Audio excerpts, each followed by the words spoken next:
안녕하십니까, 허경환 목사입니다. 지난주에 이어서 오늘은 제5장 메시아 재강림 준비 시대에서 말씀을 해드리도록 하겠습니다. 먼저 우리는 이 중세 시대가 어떤 시대인가 하는 것을 이해를 돕기 위해서 인류 역사의 시대적인 구분을 해보도록 하겠습니다.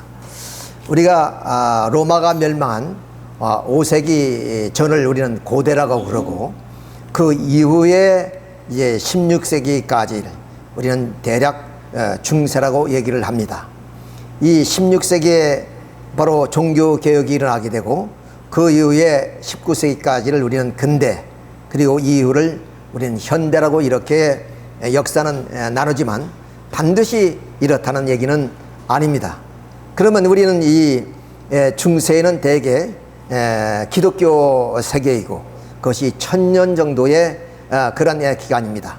이 중세 시대를 지도로 잠깐 우리가 살펴보게 되면은, 이것이 이제 신성 로마 제국이고, 이것이 프랑스, 여기서 이제 이태리 반도죠. 자, 이렇게 중세 기독교 시대가 우리가 지도로 보고 있습니다만은, 바울이 로마로 들어와서 선교가 시작된 이후 1000년 만에 결국 유럽은 완전히 기독교화 되었다고 얘기를 합니다. 그래서 이 중세 시대는 하나의 그 기독교의 세계이고, 또 하나님이 섭리적인 입장에서 봤을 때는 이 서구를 전역 노정으로 해서 기독교가 재림기까지 이제 연장되어 나오게 된다 하는 것을 우리는 원리에서 배우고 있습니다. 자, 그러면 이 중세 시대에는 봉건 사회입니다. 봉건사라는 것은 지난주에도 말씀을 드렸습니다만은, 이제 봉사와 헌신을 통해서 정치적인 주종 관계가 이루어지고, 또한 경제적으로는 봉토를 중심인 봉쇄적인 작업자족에 의해서 이루어지는 그런 하나의 사회, 이것이 바로 중세 봉건 사회입니다. 그렇기 때문에 기사들은 영주한테 이렇게 맹세를 하고, 그런 영주와의 주종관계를 이루어서 이렇게 살아갑니다. 그래서 많은 자원들을 가지고 여기에서 농민과 그 또한 노예들 중심으로 해서 펼쳐지는 그런 사회, 이것이 바로 중세 사회 모습인데, 이 영주들이 살았던 그런 하나의 집들입니다. 이렇게 아주 견고하게, 그리고 또 이렇게 아성을 쌓아가지고 함부로 외적이 들어올 수 없도록, 그렇게 이 좀 봉건 사회는 영주를 중심해서 이러한 하나의 좀 그 영역을 가지고 있었다, 이렇게 볼 수 있습니다. 이것들이 모두가 중세 시대의 그 영주들이 살았던 그런 곳이다 하는 것을 우리가 알 수가 있습니다. 자, 그러면 이제 메시아 재강림 준비 시대, 이것이 1517년 마틴 루터의 종교 개혁 이후 1918년 제1차 세계대전이 끝날 때까지 약 400년 그런 기간으로 이야기를 하고 있습니다. 자, 이 기간을 다시 우리가 삼등분으로 해서 원리는 말씀하고 있는데, 1517년에서 1648년 베스트팔렌 조약이 맺을 때까지 이 기간을 종교 개혁기라고 얘기를 하고, 그리고 1789년 프랑스 혁명이 일어날 때까지를 종교 및 사상의 투쟁기로 얘기를 하고 있습니다.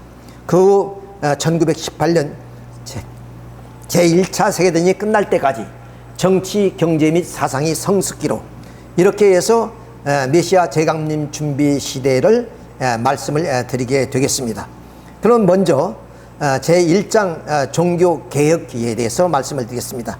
이미 말씀드린 것처럼 바로 1517년에서 1648년 베스트팔렌 조약이 끝날 때까지 기간이 종교개혁기라고 말씀을 드렸습니다. 자, 그러면 이런 그 중세 시대에 그런 하나의 그 통해서 나타난 하나의 그 내용이 바로 이 문의 부흥과 종교 개교입니다. 그러니까 가장 중세 시대의 하나의 좀 큰 사건이라는 것이 바로 이러한 그 문해부흥 운동이라든가 또 기독교의 어떤 개혁 운동이 일어나는 것을 우리가 들 수가 있습니다. 자, 그러면 이런 중세 사회에 이런 문해부흥과 종교 개혁이 왜 일어나게 되느냐? 다시 말씀하면 문해부흥과 종교 개혁은 중세 사회의 어떤 소산이라고 말씀을 드릴 수가 있습니다. 그러면 우리는 이것을 이해하기 위해서는 중세 사회가 어떤 사회인가 하는 것을 우리가 알아볼 필요 있습니다. 이미 말씀드린 것처럼 중세 사회는 좀 봉건 제도의 사회였고, 그리고 로만 가톨릭이 부패하고 타락함으로 말미암아 중세인들은 자유로운 신앙생활을 영위할 수 없는 그런 환경 속에 있었습니다.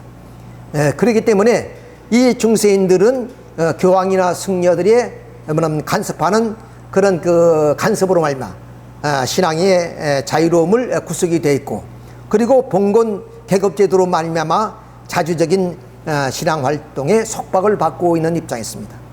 더구나 이 승려들이 사치와 향락, 그리고 순간매매, 즉 뭐냐면 성직을 파고 사는 그런 행위까지, 이런 비신앙적인 입장에 있던 것이 바로 중세 사회였습니다.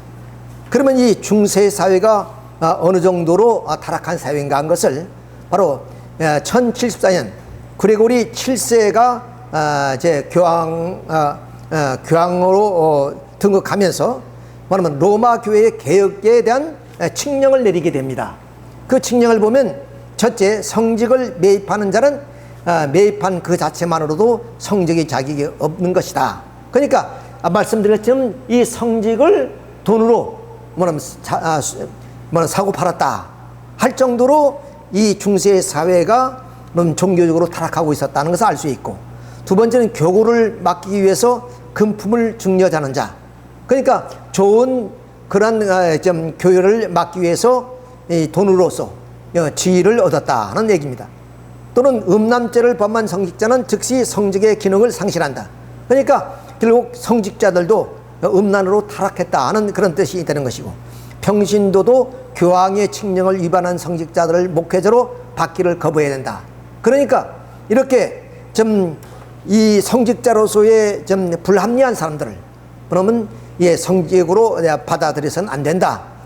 이 정도로 그레고리 칙령을 보게 되면 이 중세 시대의 교회가 얼마나 부패하고 타락했다는 것을 우리가 여실히 보여주는 내용이라고 말씀을 드릴 수 있습니다. 자, 그렇기 때문에 이 중생들은 별로 이런 그 환경으로부터 오는 그 억압으로 말미암아 창조 본성을 발휘할 수가 없었다는 거지. 그러니까 하나님이 주신 우리 참 인간의 어떤 창조의 본성이 발휘가 될 수 없는 그런 사회였다는 거예요.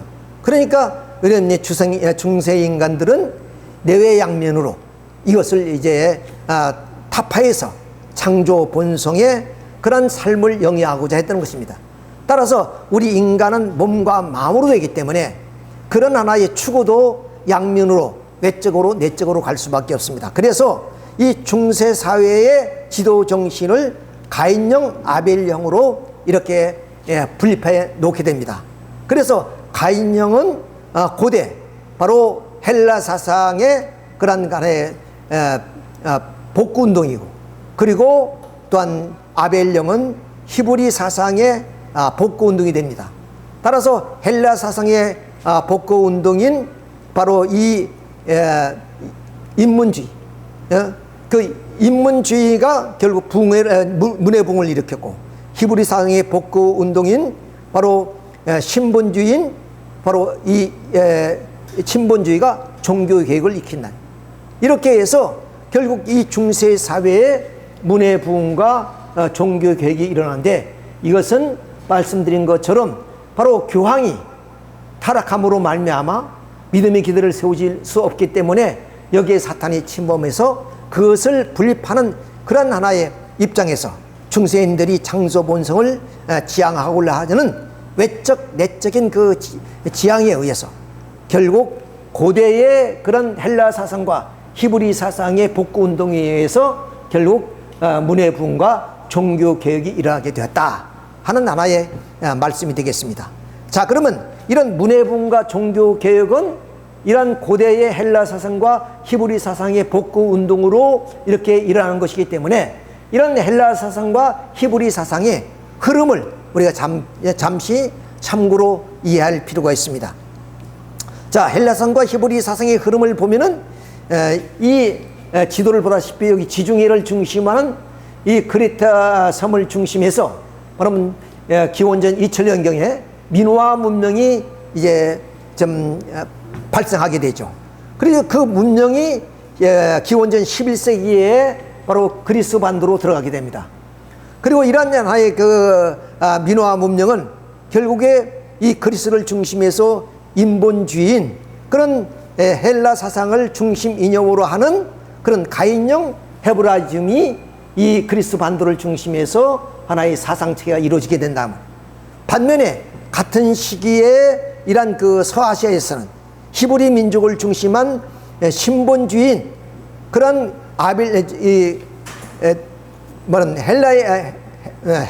헬레니즘, 헤브라이즘 그 사상을 지도 정신으로 하는 아벨령 그런 헤브라이즘 사상이 이제 나타나게 됩니다. 이때가 어떤 때냐면은 바로 이스라엘 민족의 통일왕국 시대입니다. 그러니까 이 솔로몬의 그 지혜와 탁월한 정치력을 발휘해서 바로 이런 아벨령 헤브라이즘 사상을 가진 그런 이스라엘이 바로 이 가인형 헬레니즘을 극복했더라면, 여기에 비로소 뭐냐면 3대 문명, 그러니까 나일강 문명이라든가 또 아까 말한 이 크레타 섬을 중심하는 미노아 문명이다, 이런 3대 문명을 흡수해서 동방제국을 통일했다면, 이때 세계적인 판도에 의해서 메시아 기대가 이루어져서 메시아가 이때 오셔서 메시아 왕국을 세울 수가 있는 그런 때였습니다. 그런데 우리가 알다시피 솔로몬이 타락으로 말미암아 이렇게 아벨령 헤브라이즘이 가인형 헬레니즘을 극복해서 이렇게 세계적인 판도를 세워서 메시아 왕국을 세우지 못하고, 오히려 반대로 이 헤브라이즘은 헬레니즘의 속박 속에 갖게 됩니다. 이런 속박 속에서 결국 이 나라가 분열이 되고 바빌론 포로의 과정을 거쳐서 결국에 예수님이 올 때까지, 뭐냐면 이 헤브라이즘은 헬레니즘의 속박 속에서 있었던 것입니다. 따라서 예수님이 이 땅에 오셔서 이 팍스 로마를 중심으로 해서 예루살렘을 넘고 유대를 넘어서 로마를 중심으로 해서 결국에 예수님은 메시아 왕국을 이 땅 위에 이루어야 되는데, 결국 유대 민족의 예수님을 불신하여 십자가에 내줬기 때문에 그런 나라의 침범한 사탄을 분립하기 위해서 그런 기독교인들은 로마로 들어가서 400년 박해 끝에 결국에 이 콘스탄 대제가 기독교를 공인하고 데오도시 1세 교황이 기독교를 국교로 정함으로 인해서 그 박해의 해방과 함께 중세 시대가 열리게 되는 거죠.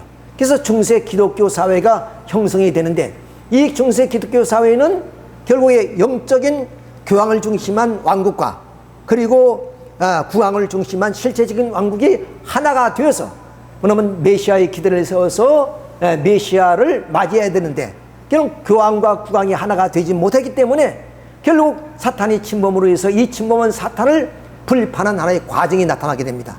마침 아담이 타락으로 인하여 선악의 모체가 되기 때문에 아담을 분립한 것이 가인과 아벨인 것처럼, 이렇게 중세의 이 정신을 가인형 헬라 사상과 그리고 아벨형 히브리 사상으로 분립해요 나타난 것이 결국 가인형 헬라 사상의 복구 운동이 문화 부흥으로 나타나고, 그리고 아벨형 히브리 사상의 복구 운동을 바로 종교 개혁으로 나타나서 이런 문화 부흥과 종교 개혁이 중세 사회에서 일어나게 되었다. 이런 하나의 운동으로 말미암아 세계는 급변하는 그런 하나의 섭리가 이루어지게 된다는 것을 우리가 여기서 알 수가 있는 겁니다. 자, 그러면 이제 문화 부흥과 종교개혁, 즉 중세시대의 소산으로 이제 나타난 문화 부흥과 종교개혁이 어떻게 일어나게 되느냐 하는 것을 지금부터 자세히 말씀을 드리도록 하겠습니다. 자, 문해부흥을 우리는 르네상스라고 이렇게 얘기를 합니다. 자, 그런데 창조 본성을 지향하는 우리 인간은 바로 내의 몸과 마음으로 되어 있으니까 내의 약물로 추구하는데, 하나님의 섭리는 항상 외적에서 내적으로 가게 됩니다. 즉 우리 인간을 창조하실 때도 먼저 외적인 천사세계를 창조하시고 우리 인간을 창조했습니다. 또 하나님께서는 육신을 창조하시고 거기다 여인체를 창조했습니다. 그러니까 복귀 섭리도 항상 외적인 것에서부터 내적으로 이렇게 진행되어 나가기 때문에 바로 이 가인형 헬라상의 복구운동인 문해부흥이 먼저 일어나게 되는 것이다. 자, 그래서 중세인들이 그 본성이 지향하는 어떤 그 자유, 이것은 바로 하나님께서 우리 인간에게 자유를 주셔서 책임 분담을 완수하도록 하셨던 것입니다. 그렇기 때문에 우리 인간은 하나님도 간섭할 수 없는 그런 자유를 가지고 책임 분담을 완성으로써 완성해야 되는데, 결국에 그러므로 우리 인간은 바로 이 자유를 추구하게 됐다. 그리고 우리 인간은 이렇게 자신이 자유의지에 의해서 책임 분담을 완수함으로써 그럼 인격의 절대적인 자주성을 갖춰야 되는데, 결국 이 중세 사회의 이런 인격의 자주성이 이 봉건 제도에 의해서 결국 무시되고 속박됐단 말이에요. 그러니까 중세인들로 하여금 이런 인격의 자주성을 추구하게 되었다 하는 겁니다. 그리고 우리 인간은 이지와 이성을 통해서 하나님이 계시가 없더라도 우리는 하나님의 뜻을 알고 하나님 뜻대로 살아갈 수 있게 되었습니다. 자, 그렇기 때문에 이 중세인들은 바로 인간의 이지와 이성을 추구하게 됐던 것이고, 또 하나님 우리 인간은 자연을 주관하며 살도록 되어 있기 때문에 과학을 통해서 그 자연의 원리를 찾아가지고 우리는 이 자연의 현실과 과학을 추구함으로써 우리 사회 생활 환경을 우리는 변화시켜 나가야 된다고 말입니다. 자, 이렇게 이 중세인들은 억압된 이런 하나의 창조의 본성을 추구하려고 했지만은, 그러나 그 사회적인 환경 때문에 그런 중세인들은 이러한 자유로운 삶을 영위해 나갈 수가 없었던 것입니다. 자, 이것이 바로 우리 인간의 창조 본성의 외적인 추구단 말입니다. 그런데 이러한 하나의 사상이 바로 우리는 고대 헬라 사상입니다. 이런 하나의 헬라 사상을 뭐냐면 있었지만은 결국 중세 그 봉건 사회와 그 교회의 타락으로 알마 우리 중세인들은 이런 창조 본성을 누리며 살아갈 수가 없었다 그 말입니다. 자, 그런데 1096년에 바로 십자군 전쟁이 일어나게 됩니다. 자, 이 십자군 전쟁을 통해서 바로 이 동방의 헬라 사상을 이제 우리가 이제 십자군들이 접하게 되는 그런 과정을 우리가 한번 그림으로 한번 살펴보도록 하겠습니다.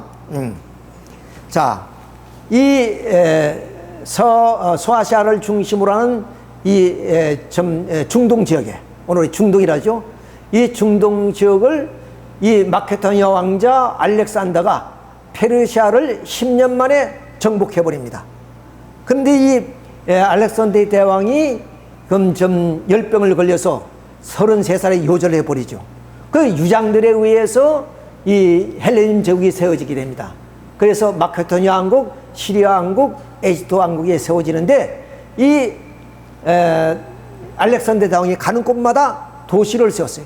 그 도시 가운데 뭐는 에집트의 알렉산드리아가 있습니다.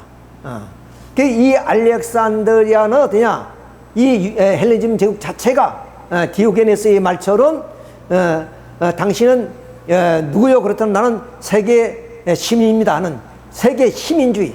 그러니까 이 헬레니즘 제국은 열려있는 사회였어요. 그때 당시에 이 고대 사회인데도 이렇게 열려있는 그런 하나의 세계였습니다. 자, 이런 세계 속에서 이 알렉산드리아는 어떤 데냐? 바로 무역항이며, 그리고 또한 많은 지성인들이 이 알렉산드리아에 뭐냐면 학문을 연구하고 그런 하나의 곳입니다.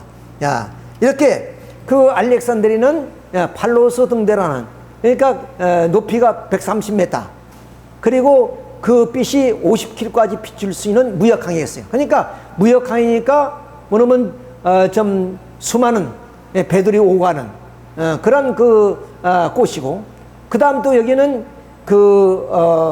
셀라피움 신전이 있었고, 그 신전의 부속 건물로서 여기에 알렉산드리아 도서관이 있었습니다. 이 도서관에는 약 70만 장의 그런 두루마기와 장서들이 있었는데, 이것은 유럽의 전 서적을 합쳐도 이만한 그 서적이 못 되었습니다. 그러니까 유럽보다 더 많은 서적이 이 알렉산드리아 도서관에 있었기 때문에, 그리고 여기에는 많은 그런 학자들이 연구하고 학문을 좀 연구하는 그런 나라의 좀 지성인들이 있었다. 예를 들어서 제노토토스 문법 학자입니다. 에라토스테네스는 지구의 둘레가 45,000km다. 오늘날 측정한 것은 4075km죠. 그러니까 굉장히 고대 사회에서 지구의 둘레를 측정할 정도의 그런 천문학이 발전했던 그런 곳입니다. 히파르쿠스도가 천문학자이고, 아르키미데스는 수학자입니다. 여러분 다 아시겠죠? 그 다음 히파리쿠스도 여성 수학자입니다. 여성 수학자고, 그 다음 필로는 유대교 학자예요. 유대교.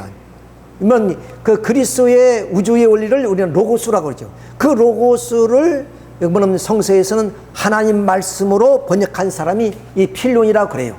이 헬론은 중기교환을 만든 사람입니다. 자, 이렇게 알렉산드리는 그 외에도 우리가 좀 기하게 아버지 유크리트도 여기 출신이고, 또 아리스타르고스 또는 헤로피루스, 이런 분들이 모두가 이 알렉산드리아의 출신들이고, 또 거기서 학문을 연구했던 사람들입니다. 이런 알렉산드리아는 바로 이 고대의 그런 그리스를 옮기다 놓은 만큼 그런 하나의 문물이 성행했고, 그리고 학문이 번창했던 곳이 바로 이 알렉산드리아라는 것을 우리가 여기서 알 수가 있습니다. 그런데 이 도서관이 이제 불타게 됩니다. 왜 그러냐면은 이 범죄를 저진 사람이 이렇게 방대한 도서관에 숨어 들어와요. 그러니까 프톨레미 왕조에서 이 도서관을 불지른 그런 경우도 있습니다.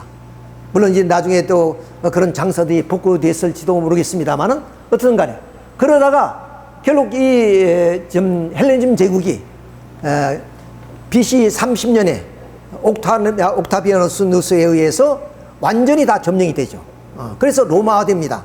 로마가 이런 기독교화되고 국교가 되지 않습니다. 그러니까 이 알렉산드리아에 있는 이런 모든 서적들이 이단시되죠. 이단시. 그래서 히파리쿠스 같은 사람은 여성 수학자로서 머리 가죽이 벗겨져서 죽은 사람이에요. 이 정도로 이단시 됐던 곳입니다. 그런데 이러한 하나의 학자들이 어디로 망명하느냐 그러면, 그리고 이러한 학문이 세계에서, 여기서 우리가 중요한 것은 성서를 이렇게 번역하는데, 그러면 히브리어로 써 있는 것을 헬라어로 번역을 했단 말이야. 그것이 셉투아진트라 그래요. 70인역.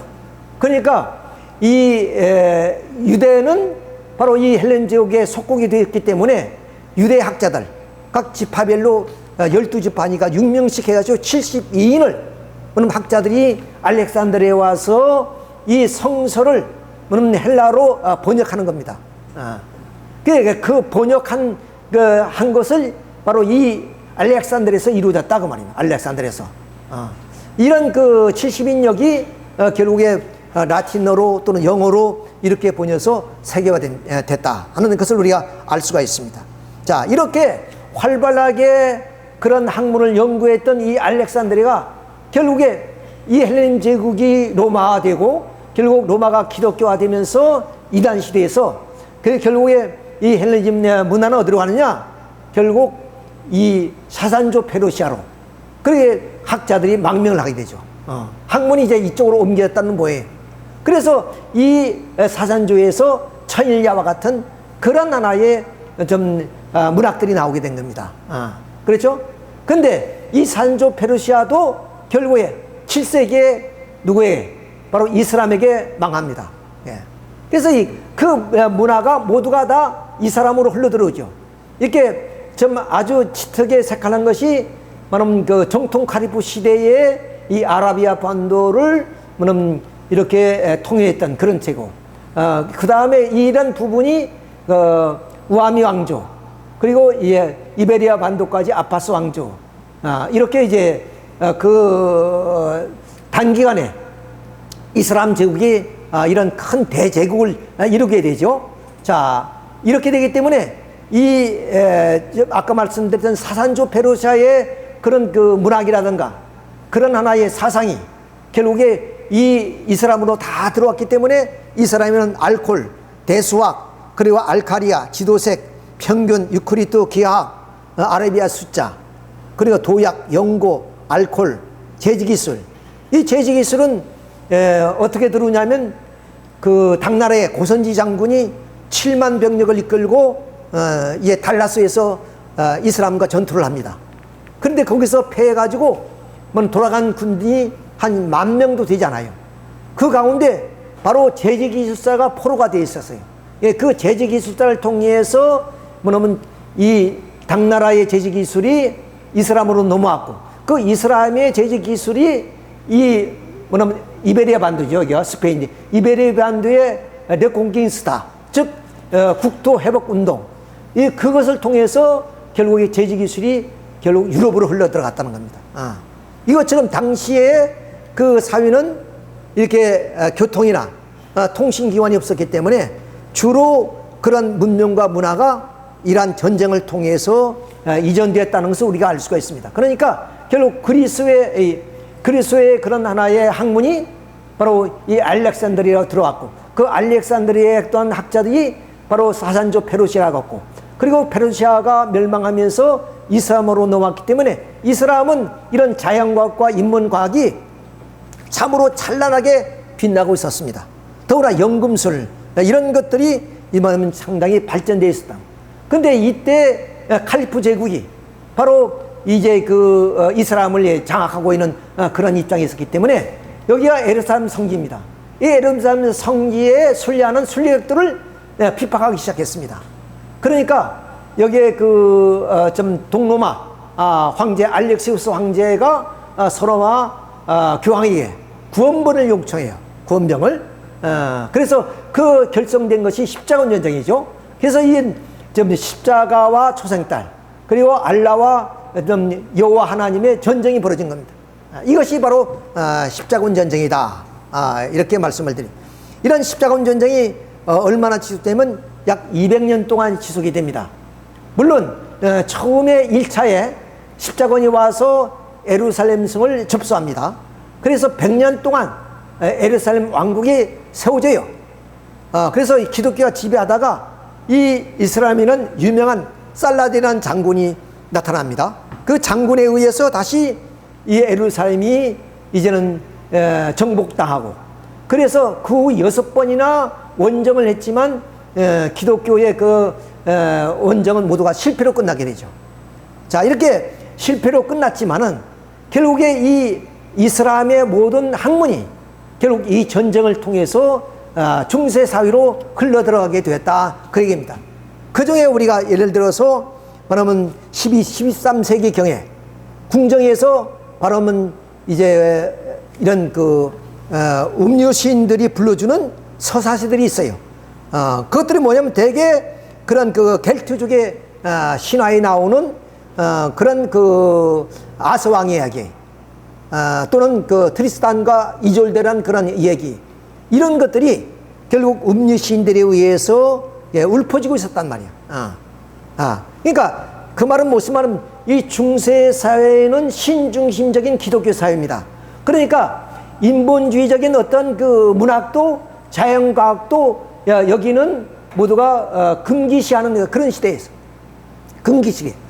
그러니까 여기는 오직 계시된 성서면 좋겠던 거야. 어떤 세상적인 인문학이란가 자연과학은 필요 없는 그런 시대였어요. 그렇기 때문에 우리는 이 중세 시대를 암흑기라 그래요. 이런 암흑기에 바로 이 전쟁을 통해서 아라비아 반도로 갔던 그런 군인들이 결국에 아라비아 반도에 머문 충만하게 그런 인문학이라든가 자연과학의 그런 하나의 그런 그 문학들이 결국 이 중세 사회로 흘러 들어와서 결국 12세기, 13세기 경에 각 궁정에서 이런 음료 시인들이 서사시들을 울프게 됐다가 그 내용들이 대개 보면 켈트족의 그런 신화에 있던 그런 아서왕의 이야기, 원탁의 기사, 또 기사들이 성비를 찾아 나가는 얘기, 아까 말한 트리스탄과 이졸데 같은 얘기. 이 트리스탄과 이졸데의 얘기는 뭐냐? 그것은 그 유부녀와 기사 간의 사랑의 얘기입니다. 그러니까 이것은 중세 사회의 이단적인 얘기죠. 자, 그러니까 금기시했던 그런 그 이야기들이 이러는 게 궁정에서 이렇게 음료신으로서 울퍼지게 됐단 말이야. 이런 것이 점점 사회로 퍼져나가게 된다. 그 말입니다. 그러니까 이 200년 동안의 십자가 원정을 해서 그것은 실패했지만 결국에 남쪽에 있는 이런 인문학이라든가 자연과학이 바로 그 구인 전쟁을 통해서 오늘 이 중세 사회로 들어왔기 때문에 이 중세 사회에 그런 사회적인 변화가 일어나게 된다 하는 말씀을 우리가 드릴 수가 있는 것입니다. 자, 그래서 이 중세 사회에 이런 그 동방으로부터 이런 그 이제 인문학의 자연과학이 이제 들어오죠. 그 말은 다시 말하면 이런 헬라 사상, 물론 자유를 추구하고 인격의 자수성을 추구하고 이지와 이성을 추구하고 자연과 현실과 과학을 추구하는 이런 하나의 사상이 이 십자군 전쟁을 통해서 동방으로부터 흘러 들어오는데 그것이 바로 중세인들이 추구했던 하나의 그런 사상이란 말이에요. 이게 중세인들에게 그것이 부합돼서 하나의 일어나는 것이 바로 헤브라이즘, 헬레니즘 복구운동이다. 헬라 사상의 복구운동이다 말이에요. 자, 그래서 결국에 인간 창조 본성의 외적인 추구에 의해서 고대의 헬라 사상의 복구운동이 이루어졌고 그 복구운동이 바로 일어나는 것이 문해부흥이다 하는 겁니다. 근데 이 문해부흥은 인본주의 대도로서 이루어지는데 그것은 우리가 이미 말씀드린 것처럼 문해부흥을 르네상스라 그러죠. 그 뜻은 재생과 부흥이란 뜻입니다. 우리 말로 번역하게 되면 자, 그런데 이러한 그 인문주의 이런 문해부흥 운동은 바로 14세기 이태리에서부터 시작이 되었습니다. 이태리는 여러분들이 지도를 상상해 보면은 바로 이렇게 무역을 많이 하는 그런 그 좀 곳이고 또 이 십자군 전쟁이 그 이태리에서부터 출발이 했어요. 지중해를 넘어가는 과정이 그렇기 때문에 이태리는 바로 피렌체라든가 이런 그 도시들이 뭐냐면 크게 발전을 하게 되고 그리고 일찍이 동방으로부터 그런 하나의 인문주의가 들어와 있었단 말입니다. 그러니까 이런 14세기 이태리에서부터 이렇게 시동되어진 하나의 그 문해운동을 결국에 그 중세인들로 하여금 이 그리스 고대 로마의 그런 하나의 좀 정신을 모방하자는데 이루게 됐고 그것은 더 나가서 그런 하나의 고전 문화를 재생해서 중세 사회를 개혁하자는 하나의 입장까지 이렇게 발전하게 됩니다. 이래서 결국에 이런 하나의 그 고전 문화 재생 운동은 결국 이 정치 경제 사회 전반에 걸친 혁신 운동으로 일어나게 되고 그래서 이 운동은 결국 군대 사회의 형성에 외적인 원동력이 됨으로 인해서 결국 이 중세 사회를 넘어서 근대로 가는 하나의 좀 원동력이 되었다 이렇게 말씀을 드릴 수 있습니다. 자, 이렇게 문해부흥으로 말미암아 결국 이 사회가 뭐냐면 급격한 변화가 벌어지게 되죠. 그것은 결국 사회뿐만 아니라 문학, 예술, 건축, 과학, 사회, 정치의 일 전반에 걸친 하나의 그런 좀 혁신이 벌어지게 됩니다. 그 예를 들면 문학에는 단테, 보카치오, 세르반테스, 섹스피어 같은 이런 좀 유명한 그런 분들이 나오죠. 또 예술에 있어서는 레오나르도 다빈치, 라파엘로, 미켈란젤로, 또 건축에는 이 베드로 성당을 지었던 프리마텐, 그 다음 과학에는 바로 갈릴레오, 케프라, 코페르니쿠스, 또 사회에는 보카치오, 또 에라스무스, 우신 예찬에 있죠. 토마스 모세의 그런 유토피아. 정치에는 우리가 마키아벨리의 군주론, 이런 하나의 이 중세 사회가 우리가 좀 생각지도 못했던 그런 변혁이 이 문해 부흥을 통해서 일어나게 된다 그 말입니다. 그러니까 이런 예술 분야라든가 건축이라든가 과학이 급진적으로 발전하게 됩니다. 자, 이렇게 해서 중세 사회의 이런 좀 어둠을 뚫고 이렇게 좀 헬라 사상의 복구 운동으로 문해 부흥이 일어나기 때문에 또한 좀 이 중세 사회는 이제 근대로 이제 좀 사회로서 이제 변모해 나가게 된다 하는 것을 우리가 여기서 알 수 있습니다.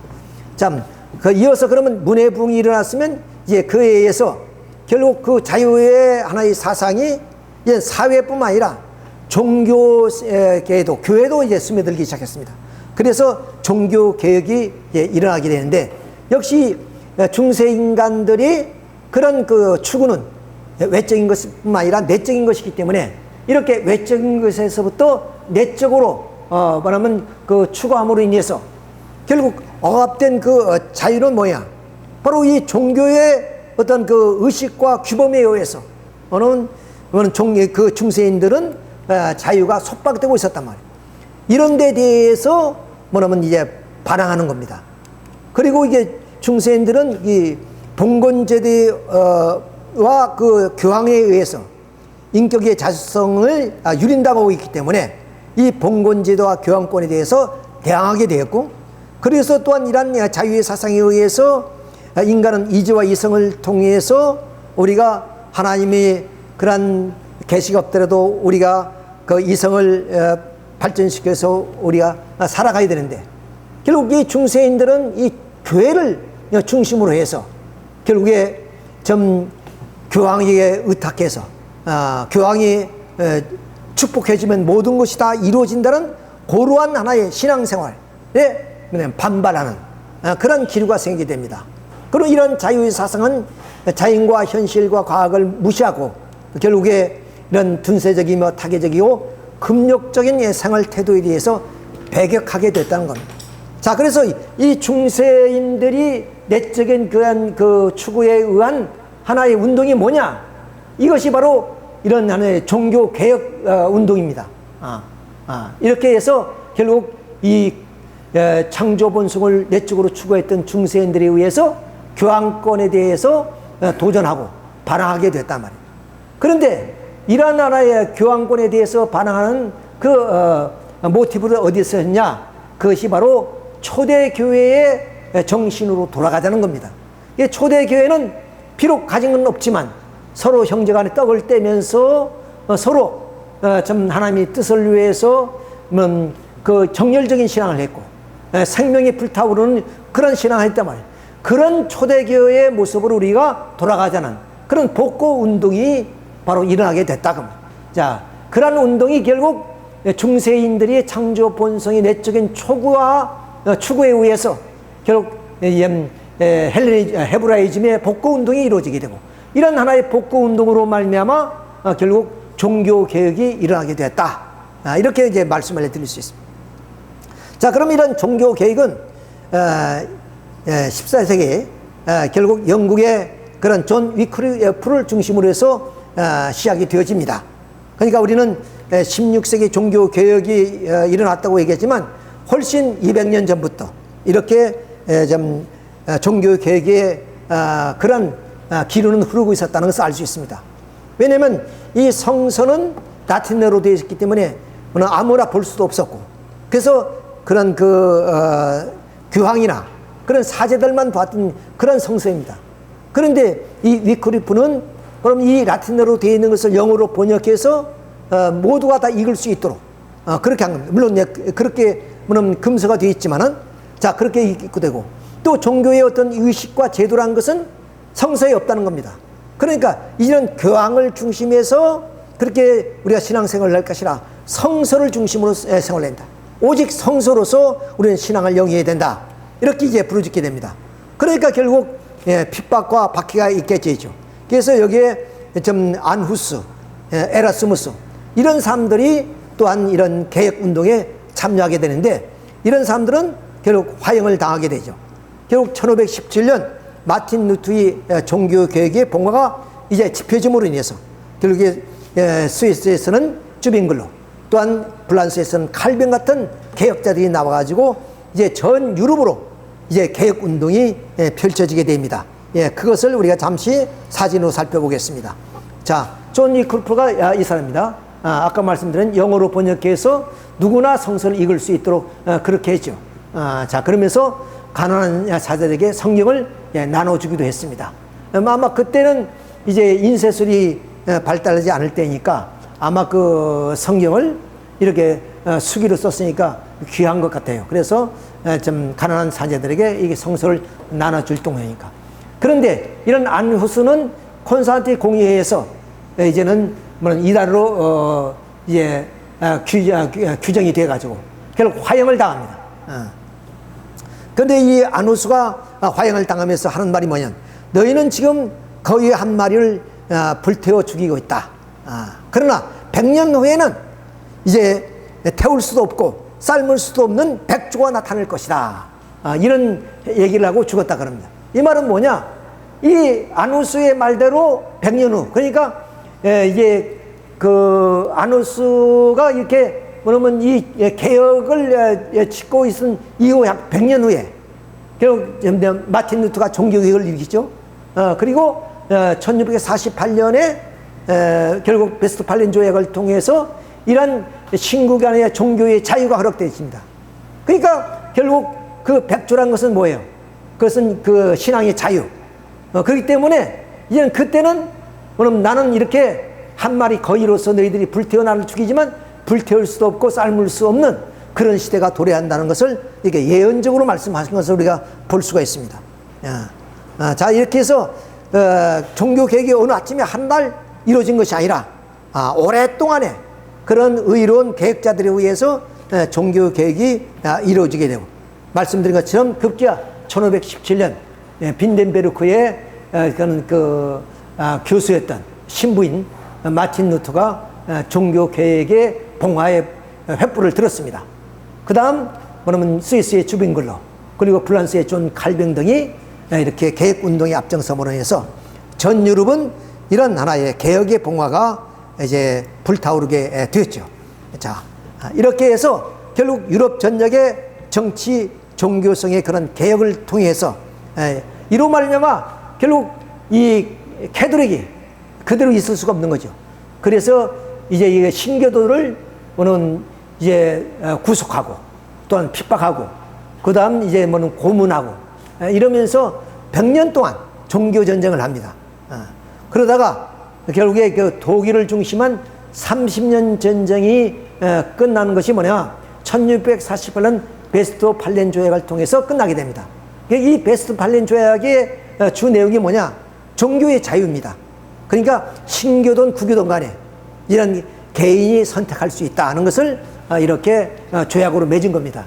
자, 이렇게 해서 결국 그 유럽의 지도를 보게 되면 이런 그 남구는 구교, 캐톨릭 그대로, 북구 쪽, 예를 들어서 프랑스라든가 또는 독일이라든가 스웨덴이라든가 이런 북쪽에는 신교도들이 이제 개혁 운동을 통해서 신교도들이 이제 생기게 된다 하는 것을 알습니다. 그래서 이런 알프스를 중심으로 해서 이제 구분이 되어질 수 있습니다. 자, 이렇게 당시에 그런 그 지도를 보게 되면은 이제 그런 그 파란 색깔이 전부 다 그 캐톨릭이 지배했던 그런 유럽의 지도입니다. 그러니까 유럽 전체가 이런 개혁 운동이 일어나기 전에는 전부 다 좀 이렇게 캐톨릭이죠. 모든 종교가. 그런데 이런 개혁 운동을 통해서 이 알프스를 중심으로 해서 그래서 남쪽은 이태리나 스페인이나 포르투갈은 전부 다 캐톨릭을 믿는 반면에 이런 프랑스나 독일이나 이런 북쪽에는 물론 이제 원래가 이 캐톨릭 그런 세계였으니까 캐톨릭을 그대로 믿는 사람도 있는 반면에 개혁 종교를 믿게 되는 거죠. 자, 그 개혁 종교도 예를 들어서 누토교도 있고 또한 칼빈을 중심한 장로교 또는 그런 또 브리턴 그런 종교 이런 것들이 이제 많이 있죠. 자, 이렇게 해서 알프스를 중심으로 해서 남쪽은 구교, 북쪽은 이제 그 개혁교회들이 세워지게 되는 이런 우리의 모습을 우리가 볼 수가 있습니다. 자, 이렇게 해서 종교 개혁과 문화 부흥이 이렇게 좀 이루어져서 이 중세 사회가 어둠을 뚫고 이런 새로운 그런 하나의 세계로 그것을 우리는 근대라고 그러죠. 근대로 발돋움하게 된다 하는 것을 우리가 여기서 알 수가 있습니다. 이어서 제2장은 바로 종교 및 사상의 투쟁기입니다. 자, 그것은 1648년 팔레스타인 조약을 마치고 그 이후 프랑스 혁명이 일어날 때까지 140년 기간을 우리는 종교 및 사상의 투쟁기로 보고 있습니다. 원리는 그렇게 얘기를 하고 있습니다. 자, 그러면 이런 종교 및 사상의 투쟁기가 오게 된 이유가 뭐냐? 그것은 이미 중세 사회가 어디냐?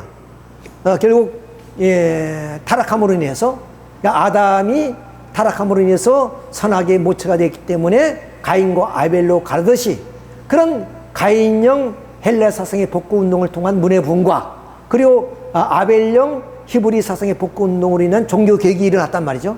그러니까 이 중세 사회는 더 한층 그럼 이 신교의 자유와 그리고 사상의 자유로 인해서 신교의 신학의 그런 싸움이 벌어지기도 하고 철학의 싸움이 벌어지게 됩니다. 그러니까 이 중세 사회는 더 한층 혼란스러워지게 되는 거죠. 말씀드린 것처럼 이런 혼란한 중세 사회를 이제 그러면 가인형과 아벨형으로 분립하는 겁니다. 그래서 가인형의 그런 하나의 세계, 아벨형의 세계로 규정되어 나오게 되는 거예요. 역사는. 그러면 이러한 세계를 이루기 위해서는 그러한 사상과 이념이 있어야 돼. 그것이 가인형 인생관 그리고 아벨형 인생관으로서 가인형 세계, 아벨형 세계를 역사를 통해서 이루어 나가게 되는 겁니다.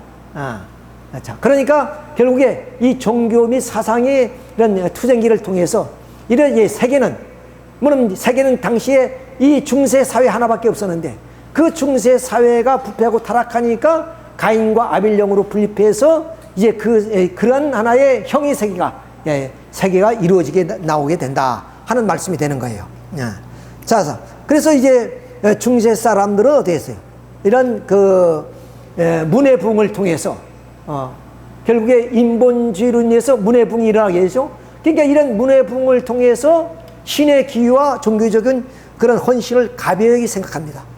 그런데 종교 생활을 뭐냐면 요람에서 무덤까지 이렇게 오직 종교를 교회를 통해서 중세 사람은 살아가는데 이제는 종교를 뭐냐면 소홀히하고 멀리하는 그런 입장이 있다. 그런 입장이 있어서 결국 이 중세인들은 이런 자연과 인간을 본의로 해서 모든 것을 그 삶을 바꿔나가기 시작한단 말이에요. 그러니까 중세 사회 때는 어디에 신의 기여와 종교적 헌신을 높임으로 인해서 결국 자연과 인간의 육신을 천시하고 죄악시하던 그런 시대에서 이제는 이성과 경험을 통해서 합리적인 비판과 실질적인 분석을 통해서 그들이 원하면 가치를 높이는 새로운 인생관을 세우게 됐다 그 말이에요. 자, 이러므로 인해서 중세인들이 인식과 사유에서는 이제 두 가지로 그 방법이 나타나게 됩니다. 그것이 바로 이런 하나의 귀납법에 의한 경험론과 연역법에 의한 이성론이 나오게 됩니다. 경험론은 별로 이렇게 좀 모든 진리는 이런 시험과 관찰을 통한 감각적 경험을 통해서 얻어지는 것만이 참된 진리라고 이렇게 얘기합니다. 이런 하나의 경험론의 그런 통해서 결국에 이런 인식이 달라지게 되는 거죠. 예를 들면은 인간의 마음은 백장 같은 것이기 때문에 결국에 인간은 과거의 역사와 전통과 인습에 젖어 있단 말입니다. 그것을 이 베이컨은 바로 우상이라고 했어요. 우상론이라고. 그러니까 이런 우상, 예를 들어 종족의 우상, 그리고 동굴의 우상, 시장의 우상, 국장의 우상, 이런 우상을 그대로 가지고 있으면은 결국에 우리는 참된 진리를 얻을 수 없다. 그러니까 이런 모든 우상을 다 지워버리고 백장 같은 그런 마음의 자세에서 우리는 실험과 관찰을 통해서 이제 감각적 경험을 통해서 얻어지는 진리만이 참된 진리라는 거예요. 이렇게 과거는 우리는 신만 믿으면, 신의 그런 말씀에 따라서 살면은 우리는 행복해질 수 있고, 또한 우리는 이상사회를 이룰 수 있다고 생각했던 그런 중세인들이 이런 문의 부흥을 통해서 결국에 어떤 이성과 경험에 의해서 합리적인 비판과 그리고 또한 그런 의식을 갖게 돼요. 그뒤에 그런 높은 좀 가치를 세우는 하나의 인생관이 나오게 됐다 그 말입니다. 자, 그런데 이제 이 데카르트를 중심으로 하는 하나의 이성론자는 어떻게 냐? 바로 인간은 개성이 다르기 때문에 그 경험하는 것, 관찰하는 것도 다 다를 수 있다는 거예요. 그러니까 그것은 어떤 보편성에 결여되기 때문에 우리가 참된 진리라고 볼 수가 없다는 겁니다. 자, 그래서 모든 진리는 어떻게 되냐? 이성을 통해서 우리가 판단할 때만이 참된 진리라는 겁니다. 그건 왜 그러냐? 데카르트의 방법 서설에 보면은 결국에 방법적 회의를 얘기합니다. 왜냐면 저 빨간 그 색깔을 우리가 바라보면서 저것이 빨간 것이 아니고 파란 것일 수도 있다는 얘기예요. 또 이 세계에 펼쳐지는 모든 이 세계가 오는 없는 것일 수도 있다. 이런 회의를 이제 빠지게 되는 거예요. 그렇게 해본다는 거예요. 그러니까 모든 사물을 부정해 봄으로 인해서 우리가 그 인식과 사유의 어떤 변화를 바라볼 수 있다는 겁니다. 그 말은 무슨 말이냐? 책상도 컴퓨터도 우리가 보고 있으니까 있다고 보지만 이것이 없는 것일 수도 있다는 거예요. 그게 부정을 해봐야 된다는 거예요. 그런데 이제 부정은 모든 것을 부정하게 되면 부정할 수 없잖아요. 부정하는 자기 자신만은 부정할 수 없다는 거예요. 그러니까 결국에 자기 자신을 통해서 외계를 우리가 보게 된다는 얘기죠. 자기 이성을 통해서. 그래서 이 사유의 제 원리로서 고기tom 에르고썸, 나는 생각한다, 고로 존재한다는 명제를 내세우게 됩니다. 이렇게 해서 결국에 이 데카르트는 이성을 중심한 그런 하나의 그 인식과 사유 방식을 얘기했고, 그리고 베이컨을 중심하는 경험자들은 그러면 실험과 관찰을 통해서 얻은 지식, 그것이 참된 진리랍니다. 자, 이러므로 인해서 결국에 여기서 이성을 존중하는 하나의 함적주의가 나오게 되고, 또 경험을 토대로 하는 그런 현실주의가 나오게 됨으로 인해서 모든 것은 신비와 공상을 배격하고 그런 인간 생활을 합리화 현실화함으로써 결국 우리 인간을 신으로 또 분립하게 됐다. 즉 신을 부정하게 됐고 결국 신앙을 멀리하게 됐다. 이런 것이. 자, 이로 인해서 인간 본성의 그런 내적인 성향을 따라서 하나님 앞으로 나가는 그 길을 막아버리고, 또한 인간 본성의 외적인 성향을 따라서 사탄 앞으로 가는 하나의 길을 열게 되었으니 이것이 바로 가인형 인생관이다. 가인형 인생관이다. 무슨 말씀이 아시겠죠? 자, 이렇게 오늘 이성과 경험을 토대로 한 합리주의와 현실주의는 결국에 우리는 신을 볼 수 없잖아요. 그러니까 이런 하나의 좀 사유를 가지고 우리가 어떻게 신을 믿을 수 있겠냐고. 그리고 또 종교생활을 할 수 있겠냐고. 그러니까 이런 하나의 이성을 존중하고 경험을 토대로 한 현실주의 속에 빠짐으로 인해서 신은 점점 우리에게 멀어지는 겁니다. 그러므로 인해서 중세인들은 어떻게 하냐? 이렇게 신 앞으로 가는 길이 막혀지고 사탄 앞으로 가는 하나의 길을 열어놓은 인생관이 수립된다. 그것이 가인형 인생관이다. 그래. 자, 이런 가인형 인생관은 18세기에 들어와서 역사와 전통을 무시해버리고 모든 것은 합리적으로 현실적으로는 판단하기 때문에 불합리하고 비현실적인 것을 배격하고, 그리고 신마저 부정함으로 말미암아 합리적이고 현실적인 것에 치중하는 그런 하나의 사상이 나왔으니 그것이 바로 이 계몽사상이라고 해요. 계몽사상이라고. 계몽이라는 것은 깨우치는 거거든요. 자, 이런 계몽사상에 의해서 결국 불란서 혁명이 일어나게 된다 하는 것을 이제 더불어 말씀을 해드릴 수 있습니다. 이렇게 해서 문의 부흥을 통해서 결국에 이 가인형 인생관이 나오게 되고, 그 가인형 인생관은 결국 신을 부정하면서 결국에 계몽사상까지 나옴으로 인해서 결국 완전히 신과 인간을 분립하는 그런 하나의 이제 인생관이 수립됐다. 자, 이어서 가인형 인생관의 영향을 받아가지고 어디냐? 이 영국에서는 자연신앙이는 그런 그 허버트를 중심한 초월신교, 이런 그 종교는 어떤 종교냐면 성서를 보지만 그 성서는 하나님이 인간과 만물을 창조한 데 극한된 것, 예수님 어떤 이적이나 기사 이런 것을 전혀 도외시해버리는 그런 이성을 중심으로 하는 하나의 신앙, 이런 초월신교가 나오게 되고, 이 독일을 중심해서는 이 관념론자인 헤겔을 중심으로 해서 거기에 스트라우스나 포일바라든가 또는 마르쿠스나 이런 모든 제자들인데, 이런 제자들은 헤겔 좌파입니다. 이런 좌파에 있는 제자들이 결국에 변증법적 유물론을 주장하면서 결국에 좀 또 프랑스에는 무신론과 사회주의에 흘러간 이런 하나의 계몽주의 사상가들에 의해서 바로 이렇게 변증법적 유물론을 제창하게 되는 거죠. 자, 또한 이 러시아에서는 레닌이 볼셰비키 혁명을 일으키고, 이렇게 해서 결국에 이런 사상을 모티브로 해서 결국 공산주의가 형성된다. 공산주의 세계가 나온다. 그냥 공산주의 세계가 어느 날 레닌이 볼셰비키 혁명을 위해서 이루어진 것이 아니라 이러한 하나의 신앙과 그리고 사상의 배경을 통해서 이러한 하나의 공산주의 세계가 형성되어지게 됐다 하는 것을 말씀드릴 수 있습니다.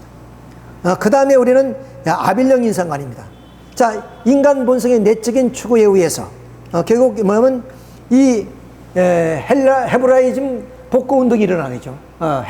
헤브라이즘 복구 운동이 일어나죠. 헤브라이즘은 뭐냐면 이스라엘 민족의 그런 하나의 사상을 의미합니다.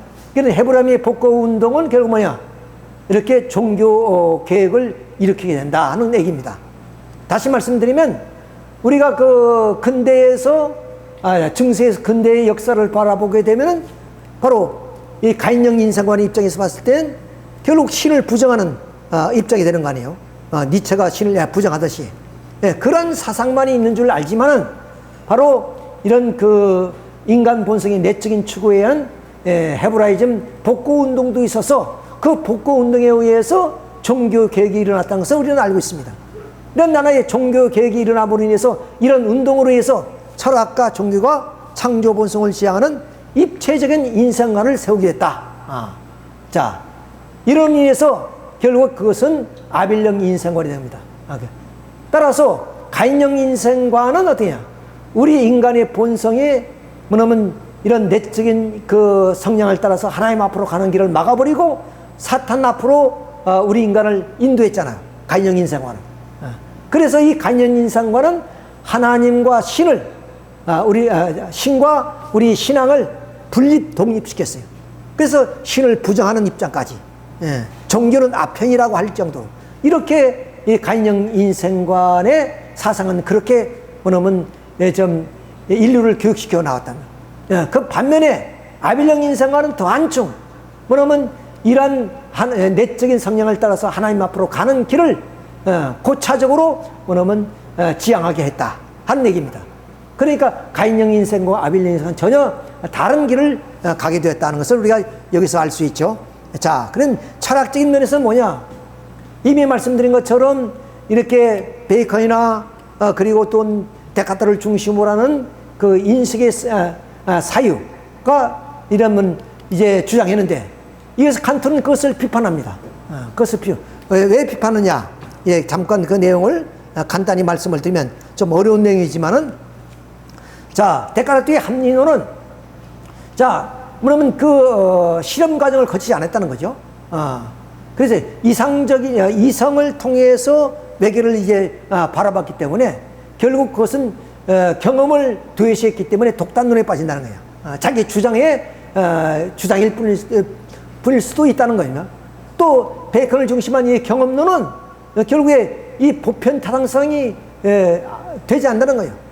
왜냐하면 자기의 실험과 관찰을 통해서 얻어진 하나의 그런 내용이지만 그것이 뭐냐면 이렇게 보편 타당성을 잃기 때문에 결국에 그 회론에 빠질 수밖에 없다. 이렇게 칸트는 비판을 하면서 여기에 뭐냐면 이 경험론과 이성론의 통일을 들고 나오게 됩니다. 자, 그래서 이 세계를 인식하기 위해서 칸트의 얘기입니다. 결국 어디냐? 이런 하나의 직관 형식. 그러니까 이 감각적 내용을 통한 내용을 우리가 직관 형식이라는데 이런 직관 형식과 그 다음 여기는 사유 형식이 있다는 거예요. 우리 자체 속에 이런 사유 형식과 이런 그 직관 형식인 내용을 중심해서 그러면 이렇게 하나가 될 때 결국 세계는 인식할 수 있다는 겁니다. 그래서 어떤 사람은 이 붕어빵의 예를 들은 경우가 있어서 저도 그 얘기를 한번 예를 들어보겠습니다. 예를 들어서 이 붕어빵은 반죽이 있어야 되겠죠. 이 반죽은 바로 이 내용에 해결되는 것이고 그 반죽은 어디다? 그러면 틀에다 넣어서 그걸 구워야 붕어빵이 나옵니다. 그렇죠? 그런 것처럼 이렇게 뭐냐면 이 합리론과 경험론은 내용에 불과한 것이고 그것을 이 칸트가 말하는 사유 형식 이 틀에다 뭐냐면 합류했을 때 비로소 우리는 세계를 인식할 수 있다는 겁니다. 자, 그래서 이 칸트의 내용은 뭐냐면 이게 주관에 의해서 대상을 구성한다는 겁니다. 그러니까 과거는 어떻게 해야 대상을 통해서 주관을 결정하는데 이제는 그것을 전환해서 결국 주관을 통해서 대상을 구성한다는 코페르니쿠스적 전환을 했다. 이렇게 얘기를 하는 거예요. 자, 이렇게 그럼 우리가 가인형 인생론과 아벨형 인생론을 통해서 우리는 이런 내용을 우리가 볼 수 있고 또 아벨형 인생론을 중심해서 이제 합리주의에 의해서 형식적인 종교 의식과 제도에 의해서 우리가 신앙생활을 할 것이 아니라 바로 뭐냐면 그 신앙생활이란 것은 역동성이 있어야 되고 생명이 있어야 되는 겁니다. 그런데 이 종교 개혁이 있는 이후 약 100년이 지났습니다. 한 1세기가 지났단 말이에요. 그러니까 그 개혁의 열정도 사라지게 되고 이제 또 그들이 그 신앙의 모티브가 뭐냐? 이신칭입니다. 즉 믿음으로 의로움을 얻는다. 구원을 받는다 그 말입니다. 그러니까 열정도 필요 없고 여기에 우리가 뭐냐면 그 생명을 구하기 위해서 뭐냐면 열정을 다할 필요도 없다는 겁니다. 그냥 믿으면 우리가 의로움을 얻은 것이니까 이렇게 개혁 종교는 결국에 현실에 안주하기 때문에 여기에서 경건주의라는 하나의 사상이 나오게 됩니다. 이 경건주의는 무엇을 말하냐면 교회는 교리적 신비가 아니라 바로 신앙의 내적인 경험과 행위 중심이다. 그러니까 우리는 믿으면 의로움을 받고 구원을 받는다는 것이 그런 아니라는 그런 생각이 아니라 우리의 믿음은 믿음과 함께 행동으로 보여줘야 된다. 아버님도 그런 얘기했어요. 생각하다가 망한 사람은 있지만 행동하다가 망한 사람은 없다 그랬습니다. 그러니까 우리의 믿음을 뭐냐면 이웃을 사랑하고 실천해야 된다는 거예요. 이것이 경건주의자들이 그런 외치는 소리입니다. 그래서 영성인 체험 그리고 경건한 우리의 신앙생활 또 헌신과 이웃을 위한 사랑 이런 하나의 신앙운동이야말로 이것이 생명력 있고 역동적인 하나의 신앙이라고 이렇게 주장하는 겁니다. 그런 분들이 스페노, 프랑케 같은 이런 사람입니다. 우리가 그림을 한번 보겠습니다. 자, 이것이 그 스페노입니다. 이미 말씀드린 것처럼 지금 그 열정적인 신앙을 가져야 된다. 그러니까 종교는 열정과 생명이 없이는 그건 우리가 종교라고 할 수가 없다는 거죠. 자, 그래서 교회의 형식보다는 신비적인 체험에 치중하는 그런 하나의 좀 신앙운동. 그것은 바로 우리가 영성 체험이라든가 경건한 생활이라든가 이웃을 사랑하는 그런 신앙운동이라 한다. 이런 경건운동을 결국에 그 위에 프랑케를 중심으로 해서 다시 이어지게 되는데 여기에 보면은 할레 대학이라는 대학이 있습니다. 이 대학은 결국에 이런 경건주의 복음운동의 본산이고 그리고 18세기에 들어서 해외 선교운동의 중심입니다. 이미 종교개혁 당시에 이 캐톨릭은 예수회라는 것을 세워가지고 동방의 선교를 많이 했어요. 근데 이 신교는 개혁운동을 하느라고 미처 해외 선교를 못했는데 이렇게 경건주의자들이 바로 이렇게 좀 할례 대학을 중심으로 해서 그러면 이 동양에도 선교 운동을 늦게나마 했다는 것은 이렇게 경건주의자들의 신앙심 때문에 이루어진 것이다 이렇게 볼 수가 있습니다. 그리고 이 개혁을 하다 보니까 많은 카드로 또 핍박과 박해를 벌이죠. 그래서 이 모라비아는 그 종족들이 결국 떠돌이 생활을 해요. 이렇게 떠돌이 생활을 하는데 여기에 뭐냐면 그 많은 그 영지를 가진 그런 귀족이 있었어요. 그분이 진젠도르프라는 사람입니다. 이 진젠도르프가 자기의 사유재산을 내놔서 그런 모라비아 형제들을 이제 살 수 있도록 환경을 만들어주고, 그러니까 이것이 경건주의입니다. 그러니까 신앙이란 건 열정적이어야 되고 생명이 넘쳐야 되고, 그 다음 어때요? 그것이 행동으로 보여줘야 된다는 거예요. 그러니까 이런 나라의 좀 그 영지를 많이 가지고 있는 귀족들은 자기의 그런 사제를 털어서 이런 실제의 그런 좀 신앙운동을 실천해 나왔다 하는 것을 우리가 여기서 볼 수 있습니다. 이런 것이 오는 100년을 지나면서 그런 개혁종 교회가 식어지는 것을 다시 열정을 돋구는 그런 하나의 운동. 그러니까 이것이 다시 영국으로 돌아서 웨슬레 형제의 메소디스 파의 운동이 이루어지대요. 자, 이런 그 웨슬레 형제의 활동을 우리가 한번 보게 되면, 자, 이렇게 요한 웨슬러 형제가 있죠. 찰스 웨슬러, 그리고 요한 웨슬러. 이런 웨슬러들이 침체된 영국 교회를 부흥시키는 겁니다. 그리고 이렇게 뭐냐면 지방마다 그때는 자동차가 없으니까 말을 타가지고 부흥운동을 다니는 거예요. 이렇게 해서 침체된 영국 교회를 부흥시키는 그런 웨슬레이 형제의 그런 활동. 더 나가서는 우리가 그 신비주의, 성령운동이죠. 이런 성령의 폭수를 중심으로 한 성령운동이 있었고, 또한 과학자에 있던 그런 스웨덴보리의 천계의 비밀을 밝히는 이러한 그 개혁교회의 그런 그 생명력이 식어지는 나갈 때 이런 나라의 새로운 생명력을 부어줬던 운동들이 그런 제2 종교개혁이라고 부를 수 있죠. 이런 종교개혁들이 있음으로 인해서 그 프리턴들이 미국으로 와서 미국 독립운동을 일으키고 프리턴 후예들이 또 우리 조선으로 돌아와서 조선을 계몽시켜서 오늘 이 조선을 근대화시키는데 초석을 깔았다. 이렇게 우리가 볼 수가 있습니다. 그러니까 오늘 우리들의 신앙이 하루아침에 이렇게 이루어진 것이 아니라 이런 많은 개혁가들이 그런 좀 피땀 어린 노력을 통해서 오늘 교회가 이렇게 성장했고 하나님의 섭리가 오늘 이 한반도까지 이루어지게 됐다 하는 것을 우리가 여기서 알 수가 있습니다. 마지막으로 제3장 정치, 경제 및 사상의 성숙기입니다. 자, 이제 1789년 프랑스 혁명 이후에 1918년 제1차 세계대전이 끝날 때까지가 정치, 경제 및 사상의 성숙기로 올리는 얘기를 하고 있습니다. 자, 그러면 이런 그 종교와 사상의 신교로 인해서 이런 신학의 그런 싸움이 생기고, 또한 그 철학의 싸움이 생겨서 분쟁과 분열이 벌어지고 있기 때문에 아벨령과 가인령으로 이제 나눴다 그러죠. 자, 이것이 그런 아벨령 인생관이고 가인령 인생으로 나왔고, 그 아벨령 인생과 가인령 인생관은 그런 하나의 아벨령 세계와 가인령 세계가 이루어진다. 그것이 실제로 하나의 정치적인 구조로 나온 것이 뭐냐? 그것이 바로 공산주의요, 그리고 민주주의 세계라는 겁니다. 그러니까 이런 아벨령의 세계와 가인령의 세계가 이제 어떠냐?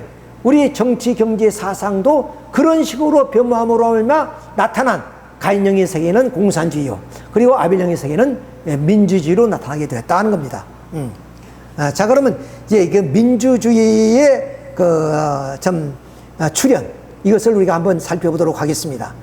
자, 이렇게 우리가 그 역사를 보게 되면 그 로마 박해 시대는 기독교 시족사회라고 우리가 지난 시간에 말씀을 드렸습니다.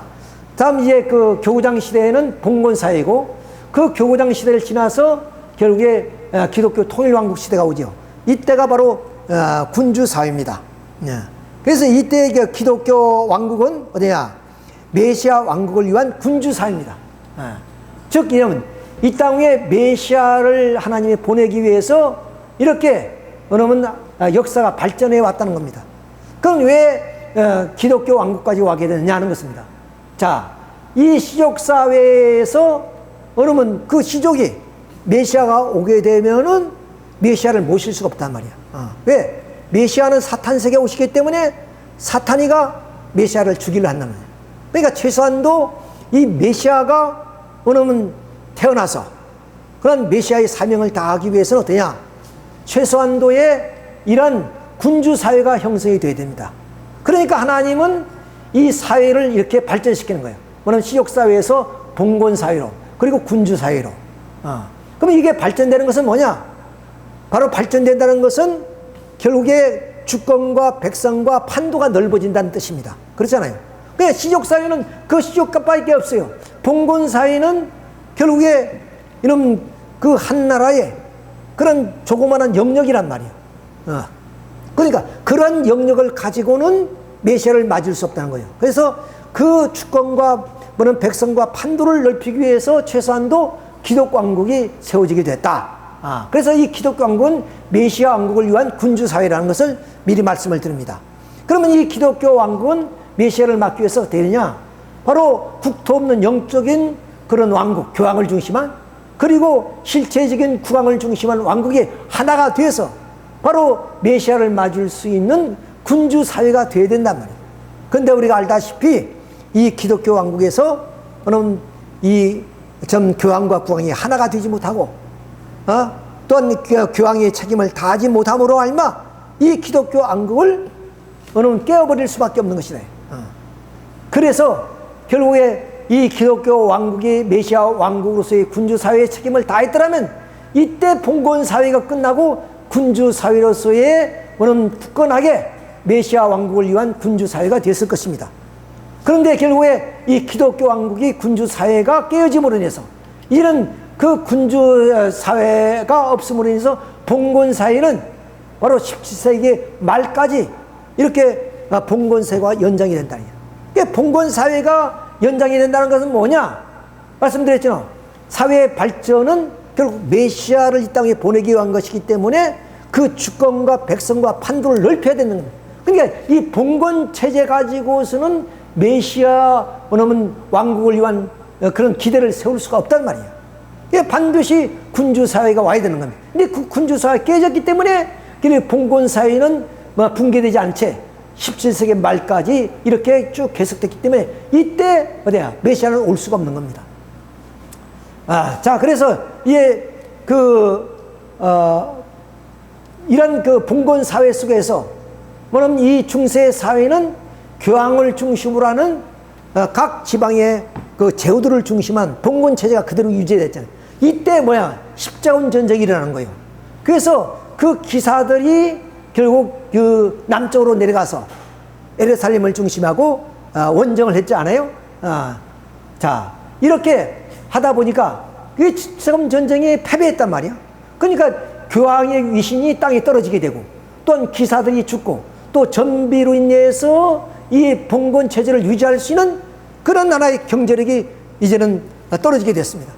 그러니까 이렇게 문해부흥과 십자군 종교개혁 그리고 또한 이 계몽계를 거치면서 결국에 이 봉건 체제가 이제는 서서히 몰락당기게 됩니다.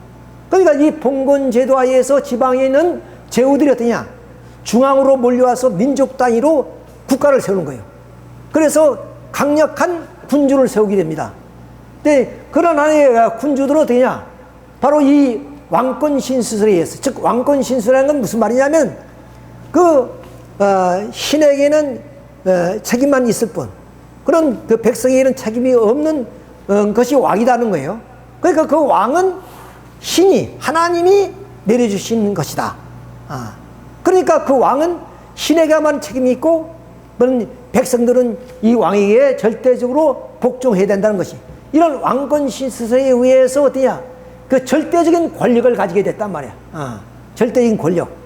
그러니까 이 봉건 사회가 무너지면서 그 봉건 사회의 영주들, 그런 영주들이 이제 중앙으로 몰려와 가지고 민족 단위로 강력한 국가를 만드는데 그 국가의 그런 군주는 어떠냐? 이런 왕권 신설에 의해서 뭐냐면 전제 군주가 됐단 말이에요. 절대적인 권력을 가진 군주가 된 거예요. 그러니까 이 군주 사회는 어떤 사회냐? 사탄을 중심한 사회다. 왜? 이 기독교 왕국은 하나님이 메시아 왕국을 위한 하나의 군주 사회를 만든 것이었죠. 이 군주 사회가 뭐냐면 이 좀 교황과 국왕을 중심으로 해서 메시아 왕국을 만들어야 되는데 그들이 싸움으로 인해서 깨졌기 때문에 이제는 이 기독교 왕국이 깨어지고 새로운 메시아를 위한 기대를 세우는 섭리를 새롭게 해야 된단 말이야. 그런데 이렇게 기독교를 중심으로 한 이 하늘편 군주 사회가 깨어짐과 동시에 나타나는 것이 사탄편 군주 사회가 나온 거예요. 그것이 전제 군주 사회예요. 자, 이렇게 해서 이 전제 군주 사회가 결국 17세기 중엽까지 이렇게 이어지게 됩니다. 자, 그래서 결국 이 하늘편 군주 사회가 실패함으로 인마 사탄편 군주 사회가 생기게 되고 이 사탄편 군주 사회는 아벨령 인생관의 입장에서나 가인령 인생관의 입장에서는 바로 반동이 되는 겁니다. 왜 그래? 자, 이렇게 아벨령 인생관에 의해서 중세 사회에 교회가 새롭게 개혁됐잖아요. 그러니까 그 교회는 민주주의에 의해서 성서를 중심으로 해서 신앙생활을 하게 됐단 말이에요. 이게 자유로운 신앙생활을 해나가는데 이 전제 군주 사회에 의해서 신앙에 속박을 받게 됐단 말이에요. 그리고 가인령 인생관을 중심으로 하는 그런 하는 유물론자, 무신론자 이런 운동들이 시민운동이 이 전제 군주 사회로 인해서 뭐냐면 이제 좀 방해를 받게 되는 거죠. 자, 그러니까 이런 아벨령 인생관 입장에서나 가인령 인생관 입장에서의 전주 군주 사회는 반동이기 때문에 이 반동을 뭐냐면 척결하기 위해서 힘을 합해 가지고 이 군주 사회를 타도한 것이 뭐냐? 이것이 바로 민주주의 사회를 만든 것이다. 민주주의 사회가 온 것이다. 그래서 1780년 프랑스 혁명, 명예혁명, 미국 독립이 이렇게 해서 이루어진다. 즉 미국 독립이나 명예혁명이나 프랑스 혁명이 전주 군주 사회를 타도해서 이루어진 것이다. 그러면 그 전제 군주 사회는 바로 아벨령 인생관이나 가인령 인생관의 반동이기 때문에 그들을 이렇게 붕괴시켜서 결국 새로운 하나님의 섭리의 그런 좀 주의로서 나온 것이 민주주의다 하는 것을 우리가 여기서 알 수가 있습니다. 자, 그러면 이 가인령 민주주의와 이제 아벨령 민주주의로 또 나누게 됩니다. 좀 가인령 민주주의는 바로 이 프랑스 혁명을 통해서 세워진 민주주의가 가인령 민주주의입니다. 자, 그러면 이 프랑스 혁명이 된 것을 좀 이해하려면 어떠냐? 그 사회가 당시에 바로 무신론과 유물론을 중심한 가인령 인생관의 입장에 있는 그런 하나의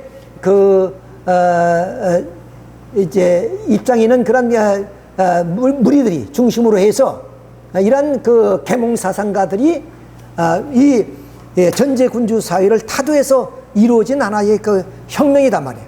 그러니까 이런 무신론과 유물론으로 흘러들어간 계몽 사상가들이 이런 전제 군주 사회를 보니까 그럼 거기에 많은 모순을 발견하게 돼요.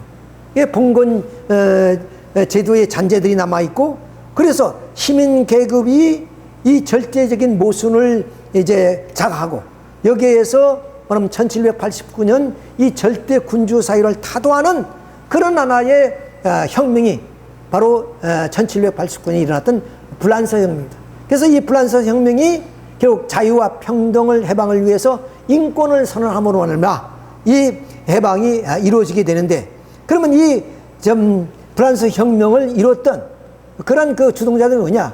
이미 말씀드린 것처럼 이게 무신론과 유물론으로 흘러간 계몽 사상가들인데 그 대표적 인물들이 디드로, 달랑베르 같은 이런 사람들이야.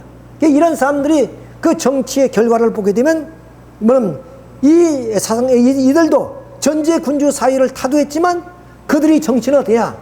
독재로 흘러가는 거예요. 독재로. 예, 자고뱅파의 그 독재 정권, 로베스 피에로의 공포 정치, 나포레옹의 그런 그 등장, 이런 것들이 다 이렇지. 전제 군주 사회를 타도했지만 그들은 무신론자의 유물론자들이 그러니까 그들이 정치도 이렇게 독재와 공포 정치를 해나갔기 때문에 이런 하나의 민주주의를 우리는 바로 가인형 인생관에 의한 바로 계몽사상을 앞세워서 혁명을 일으켰기 때문에 그래서 가인형 민주주의라고 합니다. 이런 가인형 민주주의는 헤겔 좌파의 스트라스나 포일바 그리고 마르크스 또 레닌 등에 의해서 결국 이 땅 위에 공산주의라는 하나의 정치 체제가 나오게 됐다. 이게 공산주의가 이렇게 해서 나오게 됐다는 것을 우리가 여기서 알 수가 있습니다. 시간이 많이 흘러갑니다만은 그 다음 마지막으로서 아벨형 민주주의입니다. 자, 아벨형 민주주의는 결국에 이렇게 그 신교도 이제 종교 개혁을 위해서 태어난 신교들이 열정적인 그런 그 열광적인 신앙의 자유를 찾아내기 위해서 싸워서 승리했다. 다시 말씀드리면 전제군주 사회의 가인형 인상관도 아벨형 인상관도 모두가 반동이기 때문에 그것을 타도하게 됐던 것이 아니요. 자, 그러니까 이런 그 아벨형 인상관은 어떠냐? 이런 그 신교도들의 그 열광적인 그런 그 신앙의 자유를 찾기 위해서 이 전제군주제와 싸워서 세워진 그런 게 민주주의란 말이에요. 그러니까 가인형 민주주의와 전혀 다른 그런 하나의 아벨형의 민주주의입니다. 그것이 바로 청교도 혁명. 이런 청교도 혁명을 통해서 이루어진데 이걸 우리가 잠깐 잠시 보도록 하겠습니다. 자, 이거 좀 이렇게 복잡하지만 여러분이 이것이 이렇게 유럽 지도입니다. 근데 이 아까 말씀드린 것처럼 이 유럽의 전체가 다 캐톨릭인데 이렇게 이제 개혁을 통해서 뭐냐면 남쪽은 캐톨릭이고 이렇게 북쪽에는 캐톨릭이지만 여기에 개혁 교회들이 세워졌죠. 그러니까 영국도 결국 캐톨릭 국가였습니다. 근데 이 영국이 개혁 교회가 세워지게 된 이유가 무엇이냐? 그것이 뭐냐면 헨리 8세 때문에 그렇습니다. 이 헨리 8세부터 어디냐? 두터 왕조가 세워지는데 이 헨리 8세가 이혼을 합니다. 이렇게 개서리하고 이제 그 이혼을 하려는데 이게 그 여기서 캐톨릭 국가이니까 이혼이 안 되는 거죠. 로마 교회에서 이혼을 허락하지 않습니다. 그러니까 이 헨리 8세가 이혼을 하기 위해서 이 로마 교회를 이제는 뭐냐면 떠나서 영국 교회를 하나 세우게 됩니다. 영국 교회를 그대로. 이것이 바로 성공회죠.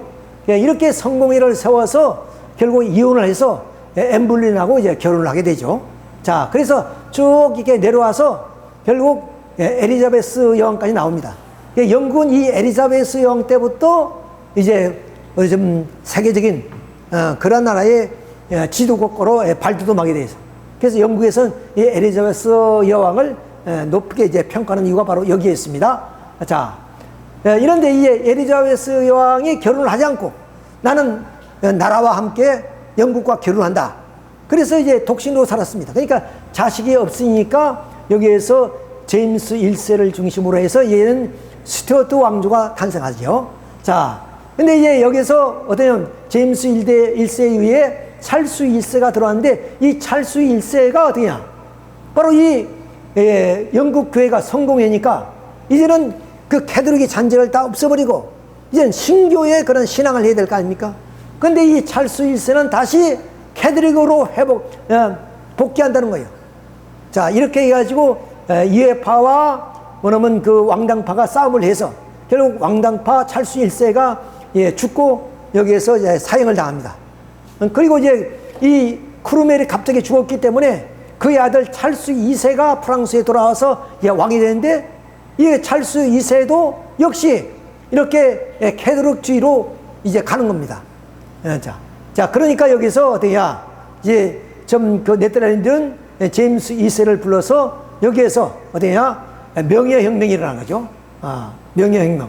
명예혁명을 통해서 결국 군주사회를 무너뜨리고 이렇게 뭐냐면 새로운 민주주의 사회가 미국에서 이루어지게 되었다 하는 것을 우리가 여기서 알 수가 있습니다. 여기서 이게 있죠? 자, 이렇게 해가지고 결국에 말씀드렸지만 이런 그 탄압 크롬웰과 싸워가지고 찰스위스가 처형이 되고 그 다음 전쟁이 있으면 왕정 복구를 해가지고 다시 이 찰스위스가 이제 캐톨릭 교회로 다시 회귀함으로 인해서 여기에서 명예혁명이 일어나가지고 결국에 여기에 이회 민주주의가 영국에서 최초로 세워지게 됐다. 그리고 미국의 청교도들에 의해서 신대륙으로 건너가서 여기서 영국과 싸워가지고 독립함으로 인해서 이렇게 영국과 미국이 자유민주주의 그런 하나의 나라를 세우게 됐다. 이것이 이제 민주주의죠. 이렇게 해서 아벨령 민주주의가 나오게 되었다 하는 것을 여기서 말씀을 드릴 수가 있습니다. 자, 이렇게 해서 오늘 이제 3절까지 3절 다 마치진 못했습니다만은 다음 시간에 상권론, 상권 분립 이런 내용을 중심해서 세계 3차 대전까지 내용의 다음의 시간에 말씀을 드리도록 하겠습니다. 여러분 수고 많이 하셨습니다. 마치겠습니다.